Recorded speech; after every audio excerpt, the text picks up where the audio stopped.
Welcome to another edition of Issues with JIDE, about actions and inactions of those who shape our political and national landscape and how these impact us positively or otherwise. I'm Ibrahim Shita. Today on the show, Nnamdi Kanu orders Simon Ekpa to sit at home in Southeast to end the sit at home in Southeast. Also on the show, you are not president yet. Onaiyekan tells Tinubu. And later on the show, mixed feelings over Tinubu's ministers as Nigerians demand thorough screening. In the course of the program, we take your questions, but first, subscribe to our YouTube channel and drop your questions in the comment section. It's very much important to also mention that we can only read comments from those from whose names are clear and about the issues discussed. I have joining me via Zoom, the maestro himself, Babajide Kolade-Otitoju. It's good to see you again, BKO, even though it's a busy day for both of us. Yes, the busy day is my wife's 50th birthday celebration. I had to leave the arena to come and attend to this very important business of issues with JIDE. I have never missed it, and I am not going to miss it, even though today is my wife's birthday and others are rejoicing at this time. I had to excuse myself from the happy crowd. Right, amazing. So let's get into the brass talk. The proscribed leader of IPOB, Nnamdi Kanu, has ordered the controversial Biafran agitator, Simon Ekpa, to desist from issuing sit-at-home orders in the southeast. Do you think Simon Ekpa would listen as is defied all entreaties to stop his evil machinations against his own people? It's difficult to say. You know why? For me, it's difficult to say.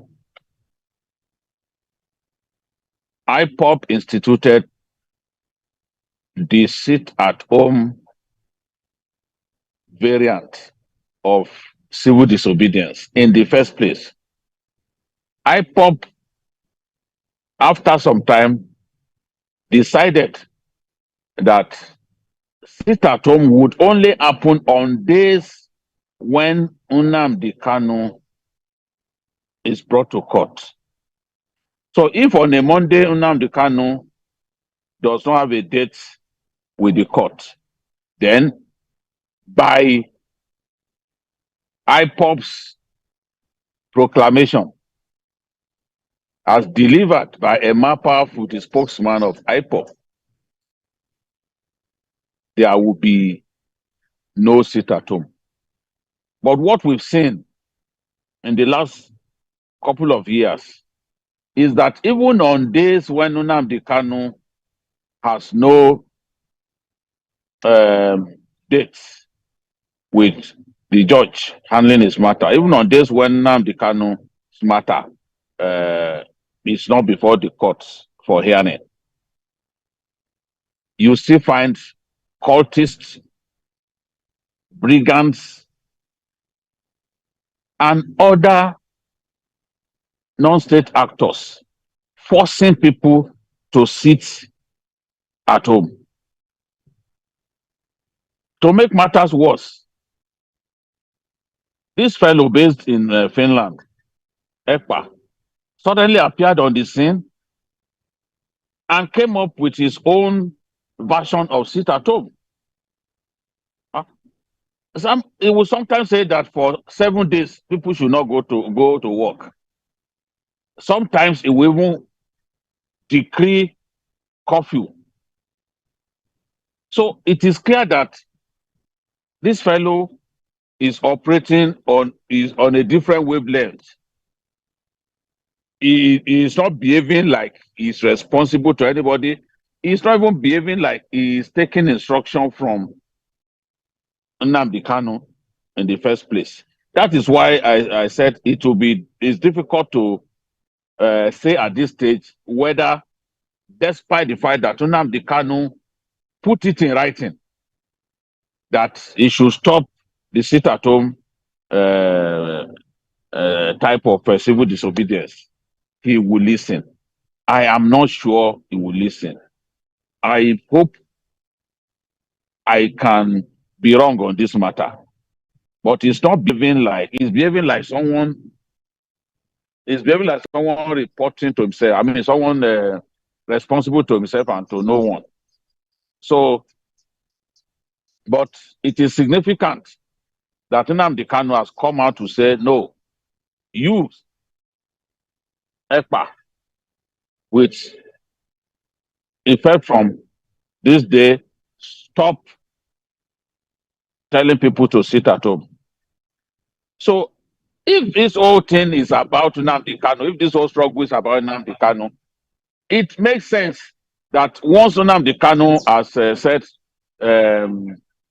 Ekpa should stop doing sit at home, telling people to sit at home, then it should listen. That's the way it should be. After all, the whole struggle is around Nnamdi Kanu, and Nnamdi Kanu said no more sit at home. So if we say no more sit at home, then I expect all the people enforcing sit at home, beating people up, firing at people on Mondays to desist forthwith. And the Finland-based Simon Ekpa, who is fond of even imposing sit at home for a whole week, should also stop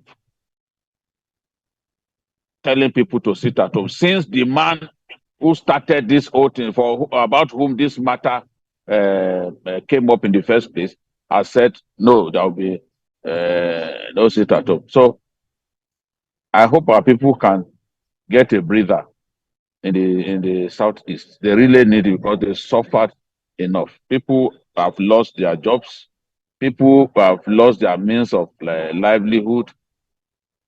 Students are forced to go to school on Saturdays because Mondays have been literally erased from the school calendar. So I just hope that Nnamdi Kanu's declaration will have a telling effect on the insecurity in the southeast. Right. So let me quickly take one or two comments here. Someone is saying, Adebowale Daniel is saying that happy birthday to our wife. May the Lord continue to bless her and the children.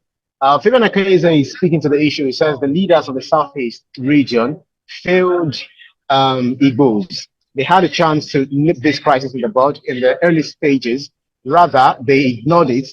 If they should reach out to the Southwest governors, so true man think well said. JIDE, don't you think that these miscreants Simon Ekpa should be repatriated immediately to Nigeria so that there will be peace in Southeast? Very quickly, just answer that in less than a. For journalists hangout, we suggested that the new administration, through the next Minister of Foreign Affairs, should work hard to secure the arrest of this fellow who is causing problem in our country. So I expect the government to take diplomatic steps to bring this fugitive to justice. He's got to be brought to justice because he has caused people to lose their lives, and you can't sit in faraway Finland and be causing people's deaths in Nigeria. It has to stop.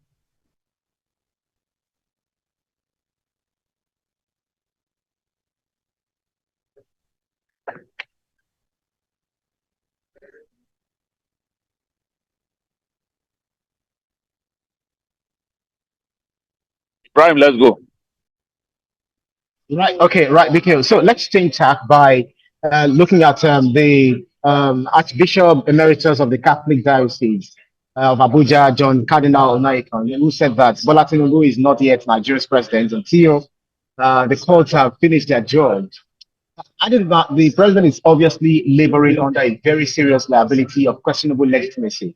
But what's your view about this position? Well, he hinged his whole argument on the fact that the courts are yet to decide who won the election. The case is in court.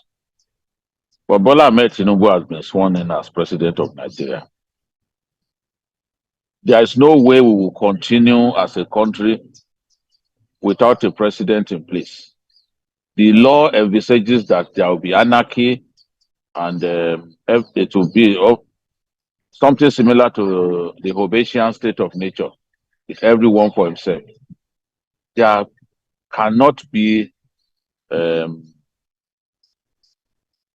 gap in the governance of this country. A government came to power, Buhari administration spent 8 years. We are done with 8 years now. Another government has to come in. Buhari couldn't have stayed a day longer. I know there were people who were pushing that Buhari should remain in office, all because they do not like the man who won the election. Cardinal Onaiyekan believes that Tinubu is not president yet. But by the law of our country, Tinubu is president. Tinubu has been sworn in as president. Of course, Donald Trump went to court more than 100 times. He's gone to court over the election that he lost more than 3 years ago. He's still challenging, his supporters are still saying that he's the one who won the election. But the truth is, Joe Biden has been president, and there's nothing Trump can do about it. Bola Tinubu won the election. He won the election. There's no doubt about it. No one is saying the election was perfect or that there was no rigging at all. Only a stupid man will say that an election held in Nigeria is perfect. Even the constitution envisages that you will not be able to have a perfect election. That is why the constitution prescribes that before an election can be overturned, you must show that there has not been substantial compliance with the Electoral Act. The Constitution does not talk about total compliance. It says substantial compliance. Because it envisages that given human nature, there will be some cases of violence during the election, irregularities during the election. That will happen. But everything put together, Bola Tinubu won that election. And it's so obvious to see how he won. That results were not uploaded real time on IRF does not mean that he didn't win the election. That election was really controversial in a few states does not mean he didn't win the election. The election was by and large free and fair, and it reflects the wish of Nigerians. So, Cardinal Onaiyekan, in my view, is wrong. He cannot say that Bola Tinubu is not president yet, or that until the courts rule that the president, he cannot address himself as president. He's president. And world leaders are already dealing with him. The vice president of America had a conversation with him just a day ago. So he's president. He's been sworn in. The law backs him as incumbent president. The only way he can be taken off that seat is if he loses the case in court. And in my view, he stands a very good chance of winning that case in court. Time is a gentleman, as I always say. Time will show the true winner. And I'm confident that the man who won the election will also win in the courts.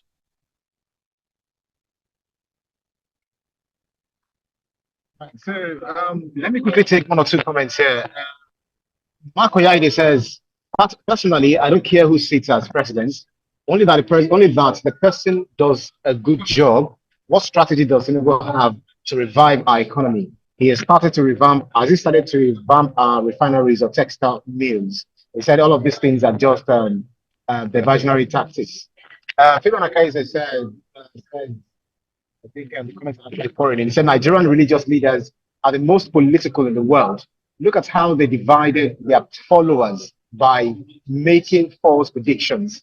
The federal government must regulate the internet, media, and religious bodies.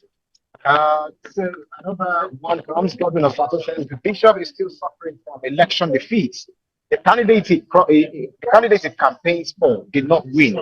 He has once attended presidential elections when the case was in court. Obasanjo versus Olufalaye, etc. But because of our limited time, I need to move on to the very last topic for today. Just keep sending in your comments. We'll definitely react to them as soon as we're able to receive them.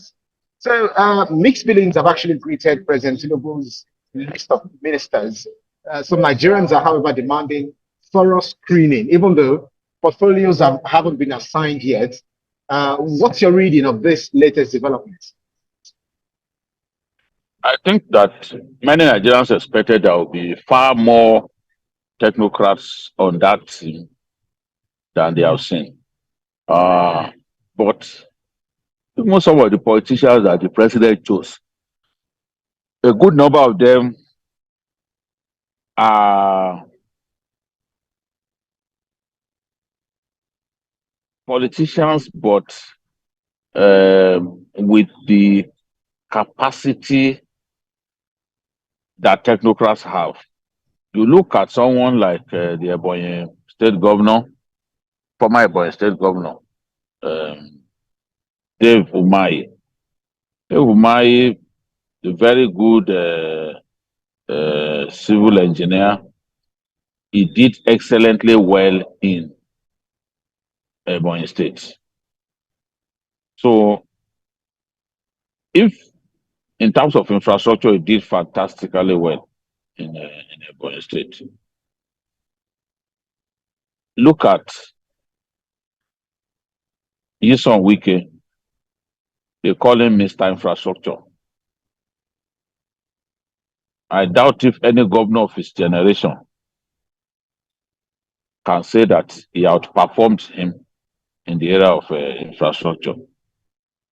Some will come close, but I don't think that when you put all of the achievements in the area of infrastructure together, you can say that Wike was not clearly one of the best of his era.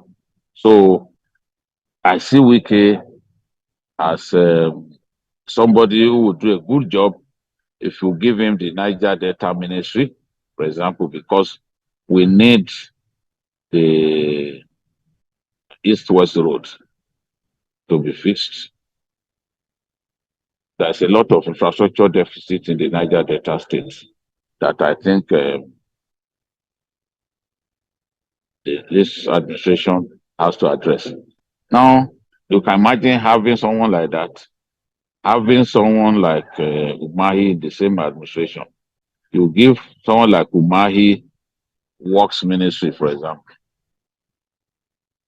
Given what he did in Ebonyi, I think he will do a good job, just the same way Fashola has done. And the advantage that he even has is that he's a civil engineer, like Fashola, that was a lawyer, yet he did well as a Minister of Works. Now you look at someone like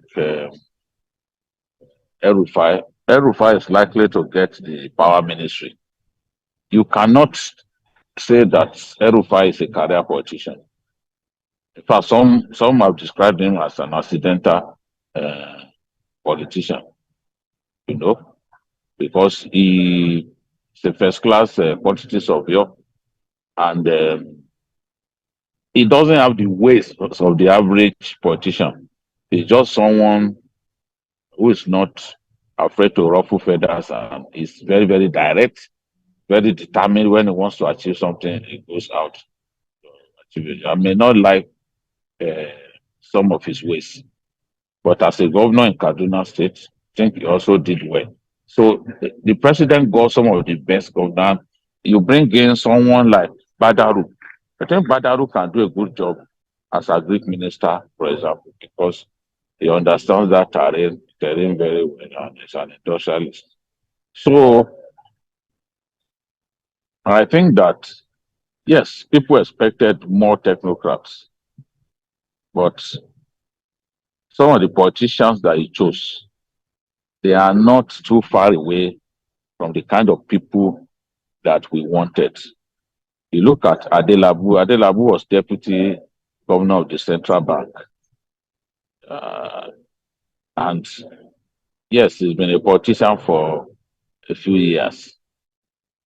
I still think that that kind of person can do the job. So some of them look like semi-technocrats, all because they have been in politics for some years. But I still think that,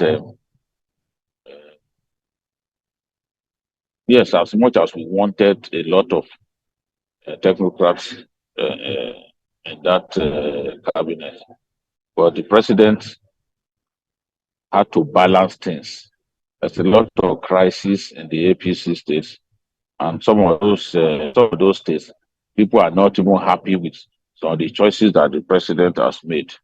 But there's no way the president will drop politicians uh, almost completely and go for technocrat, because when the time comes, it is those politicians that will win the election for you.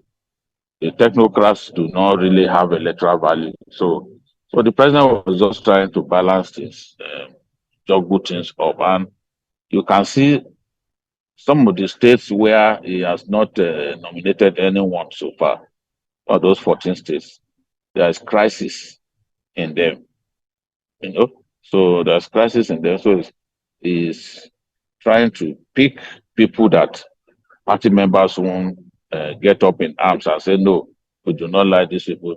These are not the right people. So he has to consult. Look at Kanu. He was torn between picking Kwankwaso or Ganduje, the governor. He even had a meeting with Kwankwaso in France. But right now, he still hasn't made the choice for Kanu, because some of these choices are very difficult to make. I do not envy the president at all. Whatever he does, some people will not be happy with the choices he has made.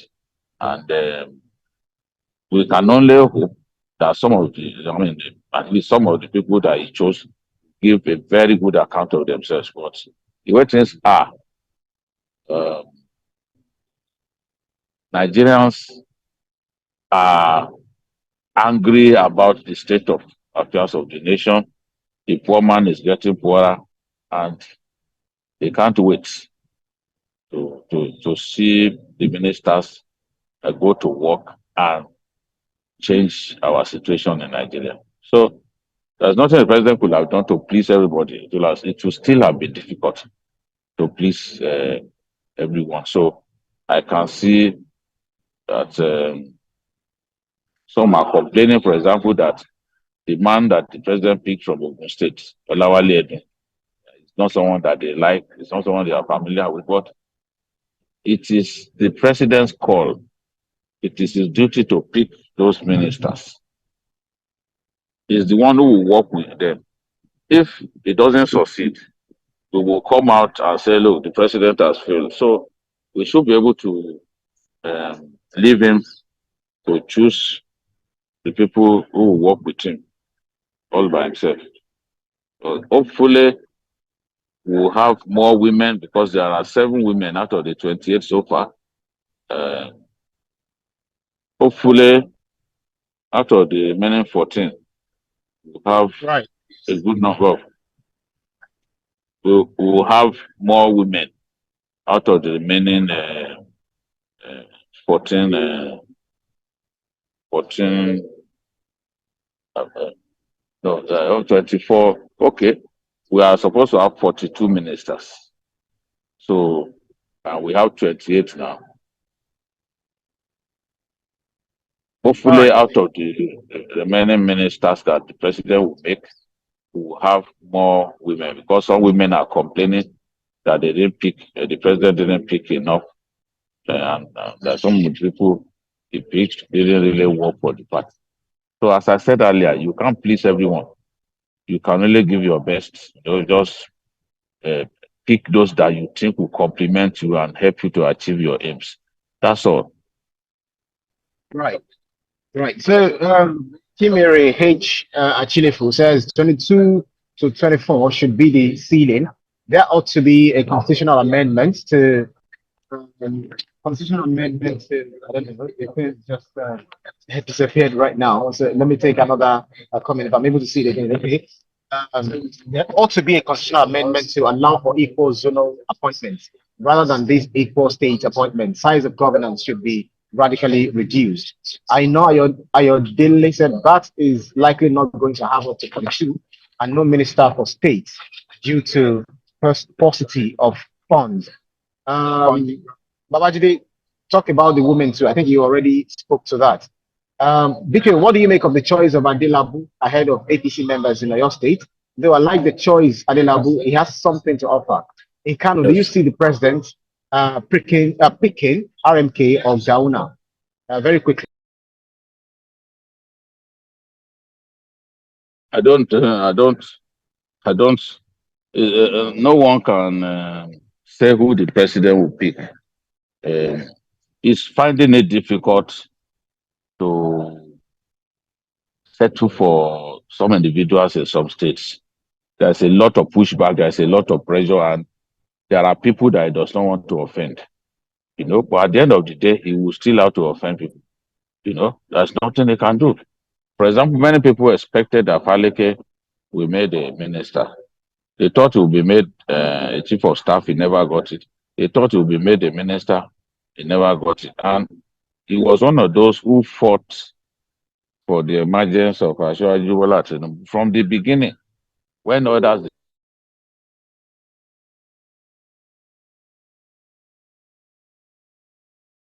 did not be. He always decides on what is best for him. So that is the thing. At this stage, anything can happen. The president can pick anybody, but he's finding it really, really difficult to please a cross-section of party men and women. Amazing. So those are the things. I'm not sure whether we have enough time to accommodate more questions. I mean, more comments. But then, Lanlevina says, Babajide, congratulations, sir. So what do you think Mr. President will take in Lagos? I don't think that's the first question for now.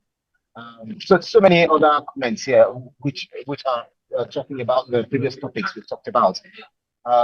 Yeah, so that's it. Vicky, we just have to let you go back to your Evelyn. Your wife is celebrating her birthday today. I myself, I'm also getting busy with a lot of things. But then you are the busy man here, because that's our show for today's edition of Issues with JIDE. And special thanks to you, Babajide Kolade-Otitoju, for those insightful analyses as always.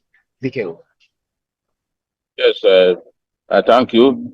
I'm really happy that we found a way to do the program. You are in Europe, and I am